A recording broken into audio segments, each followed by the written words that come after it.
В далеком и загадочном океане, где безбрежные воды скрывают множество тайн и загадок, существует участок, который уже более века окутан мифами, легендами и предположениями. Этот участок, его называют Бермудским треугольником, навсегда вошел в историю как место, где исчезают корабли и самолеты без всякого объяснения.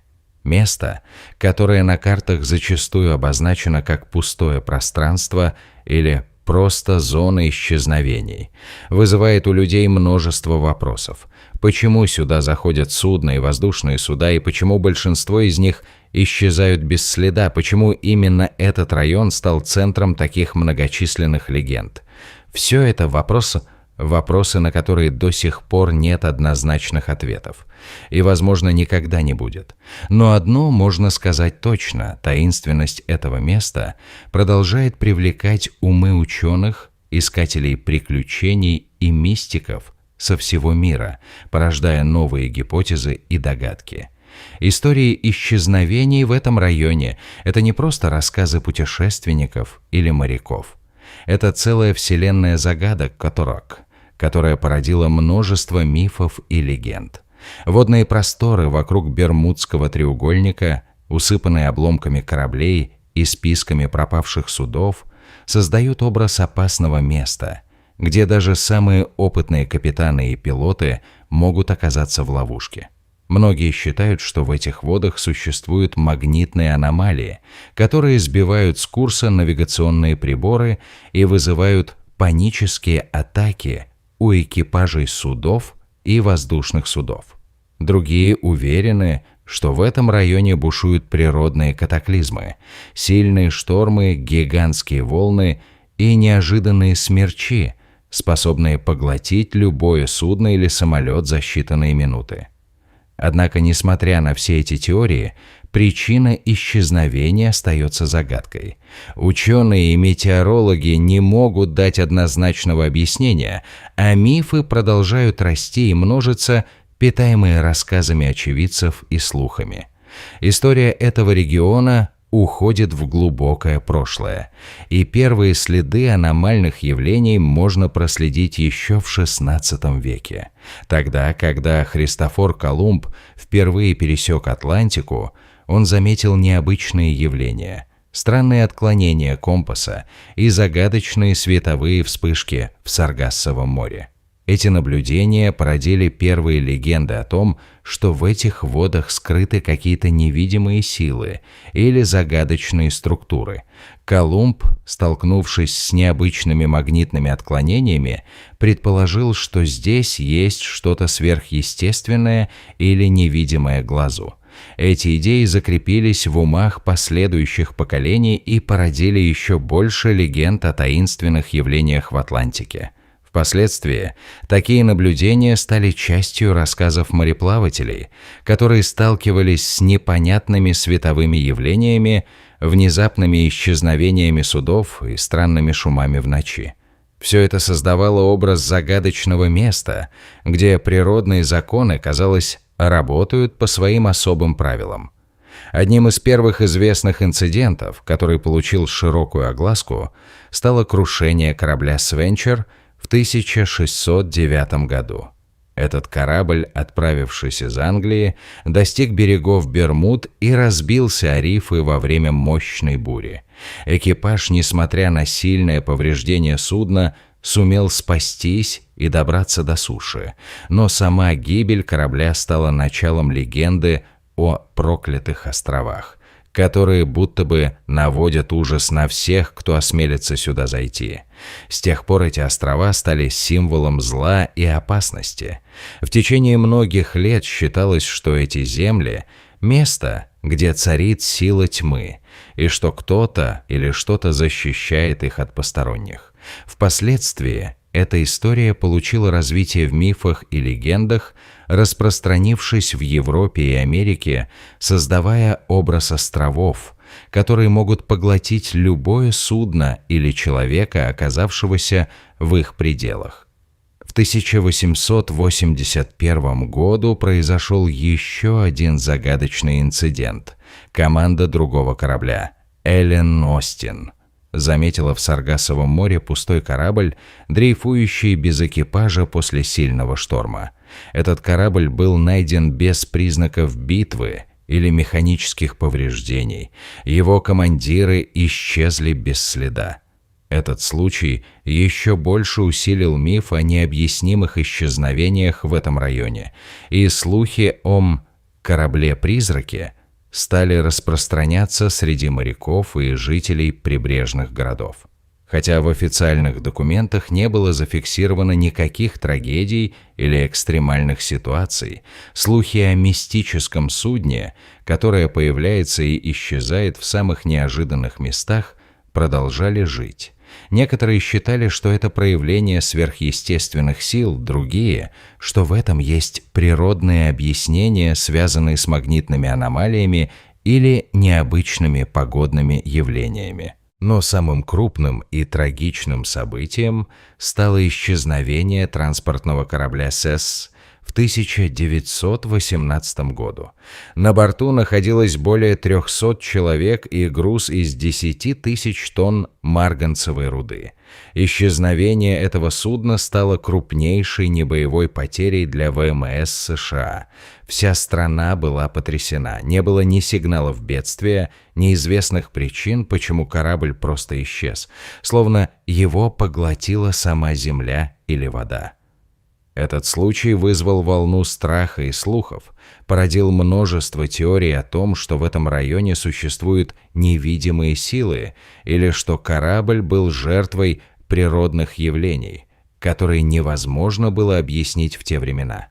Многие считали, что исчезновение СС – это знак того, что в этом месте скрыты тайные силы или порталы в другие измерения, и что разумные существа или невидимые силы охраняют некий секрет, который не должен быть раскрыт. Самым ярким и драматичным событием, которое еще больше укрепило миф о Бермудском треугольнике, стал случай с полетом 19 декабря 1945 года. 5 бомбардировщиков «Авенджер», выполнявших тренировочный полет, внезапно исчезли в облаках и дальше в бескрайнем океане. Связь с экипажами была потеряна в самый неожиданный момент. Радиосвязь прервалась, и пилоты передавали загадочные сообщения о входе в Белую воду. Что-то, что никто не мог объяснить. Спасательные службы, посланные на поиски, обнаружили только трупы и разрушенные самолеты, но никаких следов исчезнувших пилотов или судов. Впоследствии было установлено, что все 5 самолетов исчезли одновременно, будто их забрала невидимая рука. Этот инцидент стал одним из самых известных и загадочных случаев исчезновения в истории авиации. Он породил множество теорий, от природных аномалий до воздействий сверхъестественных сил. Но исчезновения продолжались и после этого. В 1948 году исчез крупный пассажирский самолет, выполнявший рейс из Майами в Гавану, и его судьба до сих пор остается неизвестной. В последующие десятилетия исчезли еще несколько воздушных судов, кораблей и даже подводных лодок. Эти случаи, хотя и не так многочисленны, как в популярной культуре, все равно подпитывали миф о том, что в этом районе скрыта какая-то особая сила или что тут происходят необъяснимые явления. Люди продолжали рассказывать истории о пропавших судах, странных световых вспышках, загадочных шумах и чувстве тревоги, охватывающем каждого, кто попадал в этот район. В 1964 году журналист Винсент Гаддис опубликовал статью в журнале «Аргаси», которая стала отправной точкой для современного мифа о Бермудском треугольнике. Он связал 3 точки – Флорида, Бермуды и Пуэрто-Рико – и назвал этот район именно так. Он отметил, что именно в этом районе происходит наибольшее количество исчезновений судов и самолетов. Эта статья вызвала бурю интереса, привлекла внимание миллионов читателей и стала отправной точкой для многочисленных гипотез и теорий. Вскоре после этого появились книги, фильмы и телепередачи о том, что в этом районе существует нечто большее, чем просто природные явления. Через 10 лет вышла знаменитая книга Чарльза Берлица, которая разошлась тиражом более 20 миллионов экземпляров и была переведена на 30 языков. В этой книге Берлиц выдвигал гипотезы, которые казались невероятными. Связь с исчезнувшей Атлантидой, существование инопланетян, порталы в иные измерения.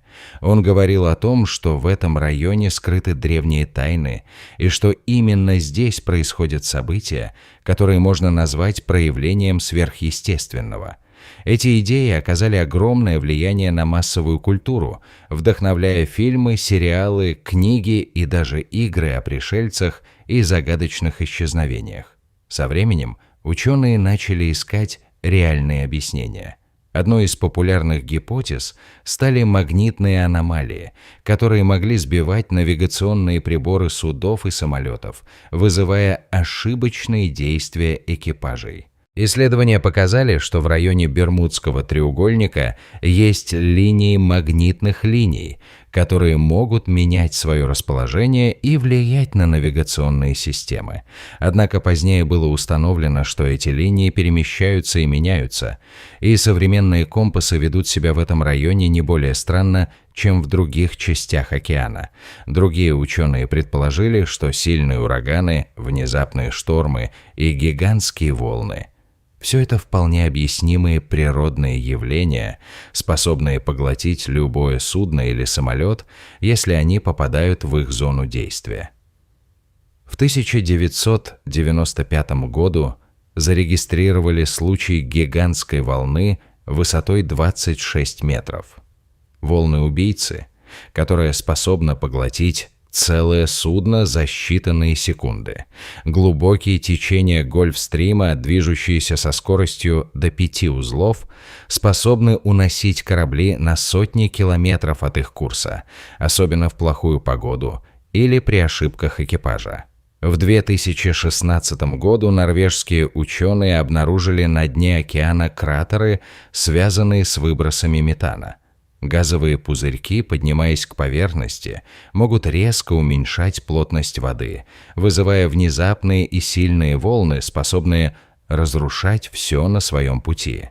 Эта теория – одна из современных гипотез, объясняющих некоторые загадочные исчезновения, но она редко связывается непосредственно с мифом о Бермудском треугольнике. Все же она добавляет еще один слой тайны к загадке этого региона. Важно отметить, что анализ данных за последние 30 лет показывает, что в районе Бермудского треугольника произошло всего около 4% морских происшествий по сравнению с другими регионами. Характер этих происшествий – столкновения, кораблекрушения, исчезновения – ничем не отличается от таковых в других частях мира. По статистике, этот район не является более опасным, чем множество других, и в целом число происшествий здесь не превышает нормы. На сегодняшний день большинство ученых и экспертов склоняются к тому, что миф о Бермудском треугольнике – это не что иное, как красивый, но вымышленный образ, созданный человеческим воображением и средствами массовой информации. Он живет благодаря нашему желанию верить в нечто сверхъестественное, в невидимые силы или тайные порталы. Реальные причины исчезновений – это природные явления, человеческая ошибка, плохие погодные условия и случайность. Статистика показывает, что этот район не входит даже в десятку самых опасных мест для мореплавания и авиации. Самые опасные места – это Южно-Китайское море, Индонезия, Филиппины, Восточное Средиземноморье и Черное море. В этом контексте миф о треугольнике – это скорее зеркало человеческой фантазии, чем реальность. Он возник из ошибок пилотов и капитанов, из их страха перед непредсказуемыми природными явлениями и из любви к страшным историям. Этот миф живет потому, что он служит хорошей сказкой, которая заставляет сердце биться быстрее и вызывает интерес к неизведанному. В конце концов, современная наука показывает, что Бермудский треугольник – это не место, где происходят сверхъестественные явления или невероятные катастрофы. Это красивый часть человеческой культуры, часть коллективного сознания, созданная на основе ошибок, случайных совпадений и человеческого воображения. И хотя многие продолжают искать скрытые тайны в этом районе, большинство ученых сходятся во мнении, что там, за исключением природных опасностей и человеческих ошибок, ничего сверхъестественного нет. Он остается символом человеческой жажды разгадать тайны природы, а также напоминанием о том, как сильна человеческая фантазия и как она способна превращать обычные природные явления в легенды, которые живут веками. В конечном итоге, Бермудский треугольник – это не только загадка океана, но и часть нашей культуры, нашего мировосприятия, нашей любви к тайнам и приключениям, которые делают нашу жизнь ярче и интереснее. Дорогие друзья, если вам понравилось данное видео, поставьте лайк и подпишитесь на канал. А также напиши комментарий, что вы думаете, Бермудский треугольник – это правда или миф?